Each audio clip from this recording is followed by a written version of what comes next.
आशा जी, आपको सामाजिक तौर पे किस तरह का की मदद मिली या किस तरह की तकलीफ उठानी पड़ी समाज में रहते हुए? क्योंकि आप जैसे कह रही हैं कि काफी आपको भी बोला गया उस समय और निर्भया को भी काफी बातें बनाई गई, तो किस तरह से जूझा आपने? क्या समाज आपके साथ मदद के लिए खड़ा हुआ था या अ, वो भी आपके लिए प्रॉब्लम बना था? नहीं, मैं ऐसा नहीं कह सकती कि समाज मुझे सपोर्ट नहीं किया। समाज तभी भी सपोर्ट किया, आज भी सपोर्ट किया। लेकिन कुछ लोग हैं जो नहीं सपोर्ट करते हैं या उल्टा सीधा बोलते हैं।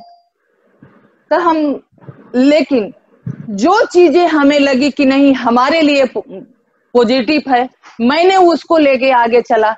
हमें कोई गाली दिया या हमें सपोर्ट नहीं किया, मैंने उसको नहीं समझा। आप इस दौरान देखे होंगे हमारे बारे में, खासकर हमारे बच्चों के बारे में इतना बोला गया, हमारे बारे में बोला गया।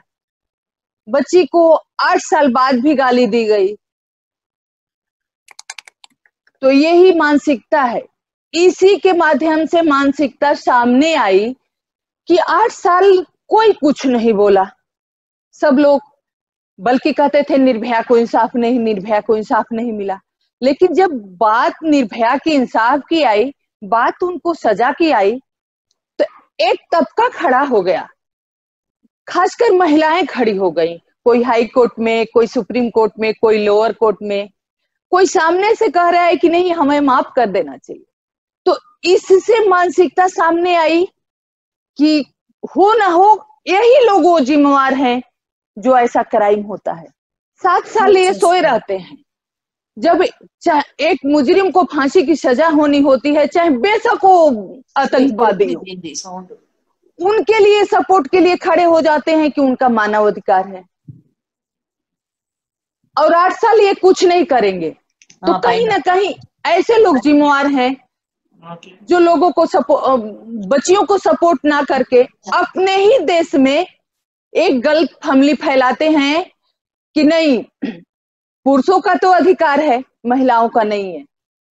तो कहीं ना कहीं मुझे यहाँ बहुत तकलीफ हुई, खासकर उन 3-4 महीने के दिनों में तो मुझे बहुत तकलीफ हुई। एक दिन तो मुझे इन 7 साल में कभी मुझे डर नहीं लगा, लेकिन एक दिन मुझे लगा कि उन सबके परिवारों ने, हमारे वकील भी थी, सीमा भी थी वहां, हम लोगों के पीछे लग गए जैसे हमको खड़े होने के लिए कोर्ट की बाहर जगह नहीं है। जिधर को जाते थे उधर जाते थे। तो कहीं ना कहीं दिक्कत तो हुई, लेकिन मैं इतना जरूर कहूंगी कि संविधान भी है और सजा भी है, लेकिन संघर्ष बहुत है।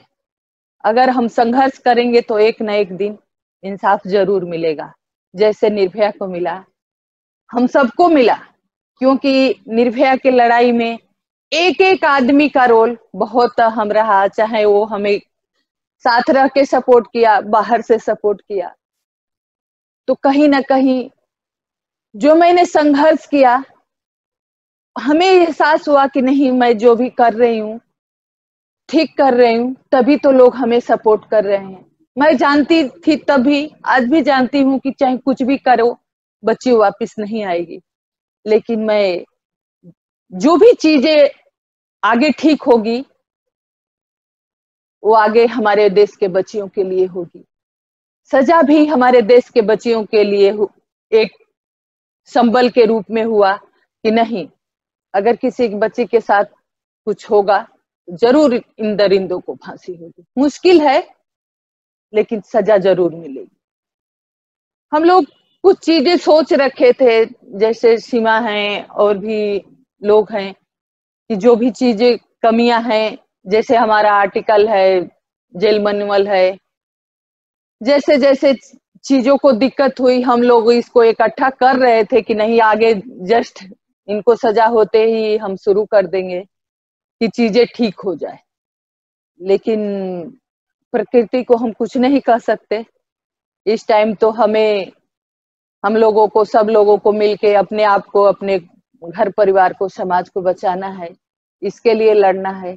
लेकिन मैं आप लोगों को विश्वास दिलाती हूँ कि मैं देश के बच्चियों के लिए जो भी हो सकेगा कानून में, जो भी चीजें ठीक होने में मैं कर सकूंगी तो जरूर करूंगी। हमेशा इस क्राइम के खिलाफ मैंने 8 साल पहले आवाज उठाई थी और हमेशा उठाऊं।